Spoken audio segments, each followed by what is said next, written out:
Messi হচ্ছে একটা জাদুঘর, ফুটবলের জাদুঘর মেসি।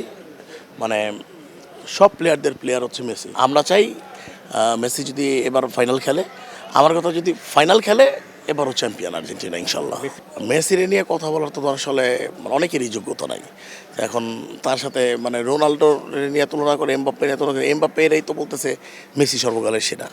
ইন্টারভিউতে আপনিও দেখছেন তো এখানে তো মানে যারা নিয়ে যুদ্ধ করতেছে আসলে যার বিয়ের খবর নাই পারাপার্শ্বিক ঘুম নাই, এই আর কি অবস্থা। না ব্রাজিলের ওদের কি টল করবো, ওরাও তো 24 বছর ধরে পায় না, এবারও 28 বছর হইতে যাচ্ছে আর কি।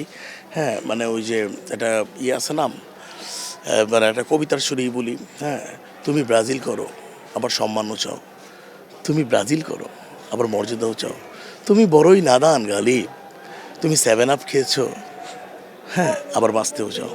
দেখেন মানে এখানে সবথেকে বড় জিনিস হচ্ছে শিল্পী যারা আছে, শিল্পী তো শিল্পী, নাটক নাই আর হচ্ছে নাটক বলেন বা ফিল্ম বলেন বা যেটাই বলেন, নাটকের মানুষ কি মুভি করতেছে না? আমি তো মুভি করতেছি, সবাই তো মুভি করতেছে, আস্তে আস্তে তো আরও আসবে। যেমন আমি তো মনে করেন সামনের বার ইনশাল্লাহ এই যেই ক্যাবিনেটগুলি আসবে তারা তো এখন যারা আমাদের নাটক ইন্ডাস্ট্রিতে প্রমিনেন্ট যারা আছে তারাও তো আসলে মেম্বার হওয়া উচিত আমি মনে করি। আস্তে আস্তে দেখা যাবে নাটকের মানুষ ওইখানে আরও বাড়বে আমি আশা করি।